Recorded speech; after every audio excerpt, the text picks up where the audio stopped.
Dance నేర్పింది ఎవరు? Mummy నేర్పిందా?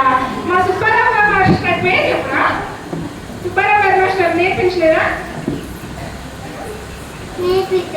మరి నాకు ఒక డౌట్ అండి, అసలు కార్యక్రమం స్టార్ట్ అయిన నుంచి కూడా అన్ని డాన్సుల్లో కూడా ఇది కనిపిస్తుంది. ఏంటి నీకు డాన్స్ అంత బాగా ఇష్టమా? ఇష్టమా? మా అమ్మ నాన్న ఎంత ఇష్టమో అంత ఇష్టం. మరి అమ్మ నాన్న ఎంత ఇష్టమో అంత ఇష్టం అంట. మరి నీకు బాగా వచ్చు డాన్స్?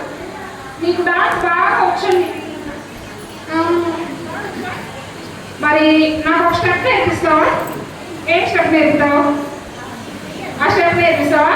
ఏది చెయ్యి చేస్తావు ఇట్లాగా? ఇంతేనా? నాకు వస్తుందా మరి డాన్స్? రావట్లేదా? వస్తుందా? నువ్వే నేర్పావు కదా, నా డాన్స్ టీచర్ నువ్వే. నేనొక్కడే కాదండి, పిల్లలందరూ కూడా మరి 1 గంటకి ఇక్కడికి వచ్చారు ఈ పిల్లలందరూ కూడా. మరి అప్పటి నుంచి దగ్గర సమయం 5 గంటలు అవుతుంది. మరి అసలు ఆదివారం స్కూల్కి సెలవు దొరికేసి ఒక్క రోజు మరి పిల్లలందరూ తినేసి పడుకునే టైము. కానీ వీళ్ళందరూ నెల రోజుల నుంచి మరి కష్టపడి నేర్చుకున్నారు కదండి. రోజు వీళ్ళని టీ షర్ట్లు ఒక నైట్ ప్యాంట్ వస్తూ ఉంటారు. మరి వీళ్ళందరూ చూడండి చక్కగా పుట్టబొమ్మలాగా ఎంత బాగా తయారు చేశారో.